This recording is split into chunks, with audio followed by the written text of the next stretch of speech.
All right, today we started working with dividing decimals, and the first part of dividing decimals is to start with dividing decimals by whole numbers. It's actually a pretty simple process. If you can do regular division, you can divide decimals. It's very, very similar. The only thing you have to do is just do your division and throw the decimal in as needed, and we'll see how we do that. As I said, it's pretty simple. It's exactly like dividing whole numbers. The only thing that we have different is that there's a decimal involved. And what do we do with that decimal? The only difference when we solve this problem is after you're done completing the problem and you've done all the division, all you have to do is bring the decimal straight up. It's very similar to when we did addition and subtraction. When we did addition, we lined up the decimals, did the addition, and dropped our decimal straight down. When we did subtraction, we lined up our decimals, did the subtraction, and dropped the decimal straight down. So it's very, very similar in terms of how we did the decimal for both addition and subtraction. Let's go ahead and take a look at what it looks like when we actually apply it to some problems. Our first example we have here is 36 and 4/10 divided by 2. Kind of a quick refresher to when we talked about division at the beginning of the year was that we always take and put the first number inside of what many people call the house or the box or the bracket, but it goes inside of the division bracket. So we'll put that there now. And then our second number goes on the outside. So that's how we're going to set up this problem in order to work it. Go ahead and do your division. Forget the decimals even there. We know that 2 will go into 3 one time. 2 times 1 is 2. I subtract 3 minus 2 and I get 1. Bring your 6 straight down. Now we've got 16. I know that 2 goes into 16 8 times. 8 times 2 is 16. I do my subtraction. I've got 0. And then I drop my 4 down. And I think about 2 into 4. I know that 2 times 2 is 4. So I put my 2 up here. 2 times 2 is 4. I now have 0. When we do decimals, in the past when you've done division problems, maybe in grade school or whatever, you ended up with a remainder of something. No longer will we have remainders. When we work division problems out in math from here on out, we'll never have remainders again. We're only going to do decimals. So we're going to work the problem until we get that final 0 at the end, like we see right here. So now we have the answer, but there's one last step to do. And if you remember what I talked about at the very beginning, the only thing you have to do in order to get the decimal and the answer is just bring it straight up from the problem, and it would go right there between the 8 and the 2, giving us an answer of 18 and 2/10. Now, an easy way to check this answer, check this answer is to take our answer, or the quotient, the answer to a division problem, and multiply that by the divisor, which is 2. If I do my math, 2 times 2 is 4, 2 times 8 is 16, 2 times 1 is 2, plus 1 is 3.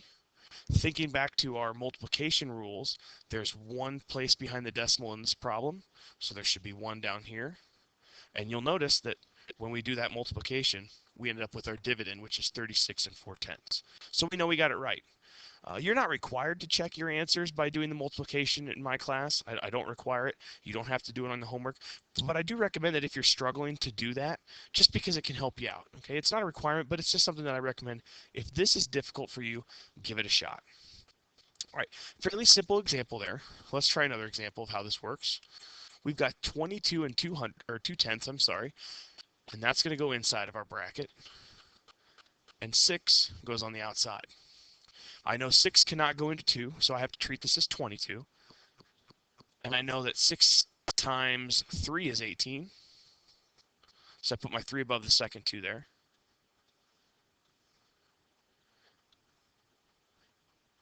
If I do my subtraction, I can't take 8 from 2.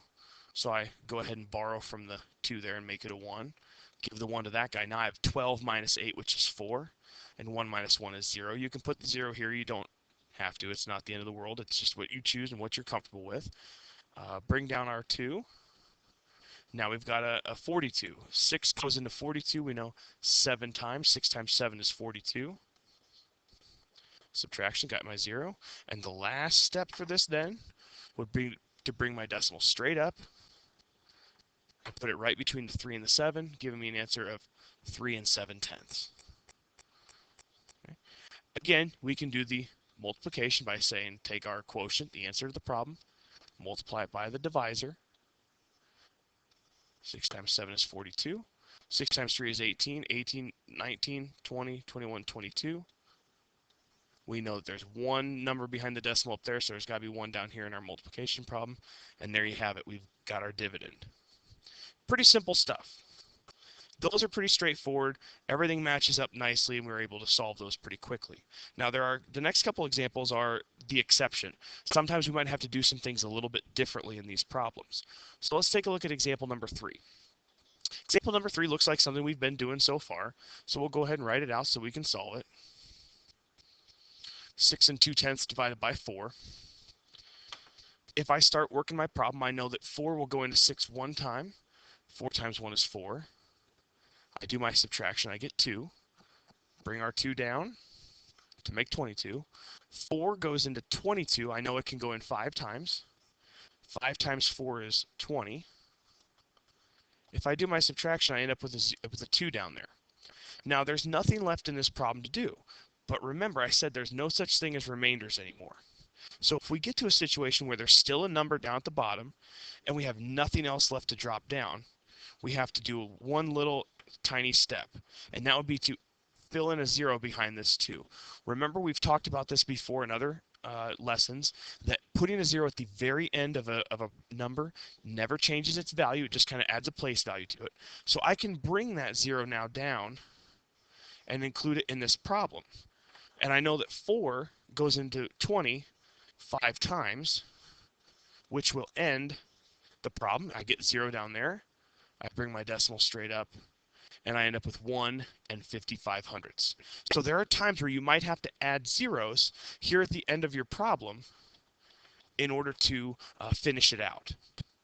If you find that you're adding 0 after 0 after 0 after 0 after 0, lots and lots of zeros, I would stop and check your work, because the stuff that we work on is going to be a terminating decimal, meaning that the decimal will not continue going on and on and on forever. I don't want you to spend a bunch of time doing that. So if you find that you're going more than like 4 places, or you've had to add more than 2 or 3 zeros, then I would just double check your math and make sure you have everything correct.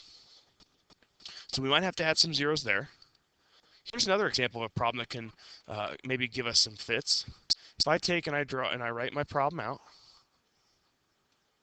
first number inside, second number outside. We can look at this a couple different ways. One way we can look at this is saying, okay, well, 4 cannot go into 0, so we move over. Can't go into that 0. Can't go into that 0. We have to go all the way to the 8 before we can say 4 goes into 8 2 times. I write my 8 down here, do my subtraction, and my problem is finished. Here's where the problem lies. If you bring your decimal straight up, look where your decimal is. Now, we're not going to just leave those spaces there like that. We need to make sure that we can fill in those place values. Well, remember, if we take 4 times 0, what does that give us? Any number times 0 is 0. So if we do that all the way across, 4 times 0 is 0, 4 times 0 is 0, that fills in our place value. It kind of seems like a strange thing to do, and you might be, unsure of whether or not you have the correct answer. This would be a definite problem that I would check if you ever get an answer like this, just to be on the safe side. It kind of looks a little bit out of the ordinary from what we've been doing, so it wouldn't ever hurt to just do the multiplication to make sure you did it right. 4 times 2 is 8, 4 times 0 is 0, 4 times 0 is 0. We have 1, 2, 3 spots behind the decimal in our problem, so we need to have 1, 2, 3 in the answer, and sure enough, it matches. So sometimes we might need to add zeros at the end of our dividend in order to keep working the problem. Sometimes we're going to have to add in zeros in our answer, in our quotient, in order to fill in the gaps that are caused from zeros or other numbers that we can't divide into. So those are just a couple things to keep track of as we're doing this division. We're going to go ahead and give you an opportunity now to try some. Your turn. The first one is 10 5/10 divided by 3. As always, go ahead and pause the video, work the problem out, and push play when you're ready for the explanation.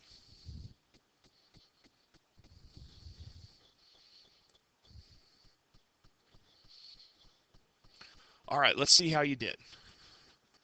We've got 10 5/10 on the inside, 3 on the outside. Hopefully you got it set up correctly. If you did, we can move on. If not, stop the video right now, reset the problem, and work it from there. We know 3 will go into 10 3 times. 3 times 3 is 9. If I do my subtraction, 10 minus 9 is 1. Bring my 5 down. That becomes 15. 3 goes into 15 5 times. 3 times 5 is 15. That becomes 0. Bring my decimal straight up.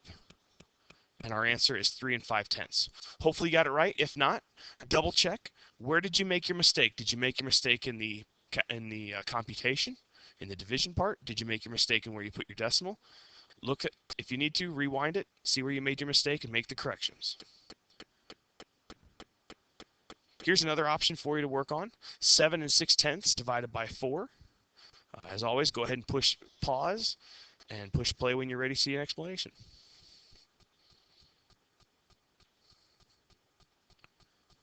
All right, let's see the results here.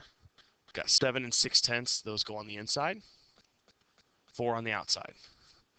4 will go into 7 one time. Can't go twice because 4 times 2 would be 8. 8 is too big. We can't do that. So 4 times 1 is 4. Let's do our subtraction. We get 3. Bring our 6 down. Get 36.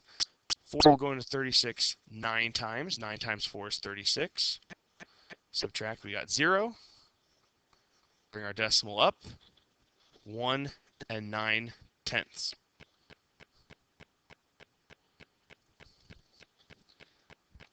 Last option for practice here. 4 3/800 divided by 12. Go ahead and give that a shot. Push pause, work it out, hit play when you're ready to see the results.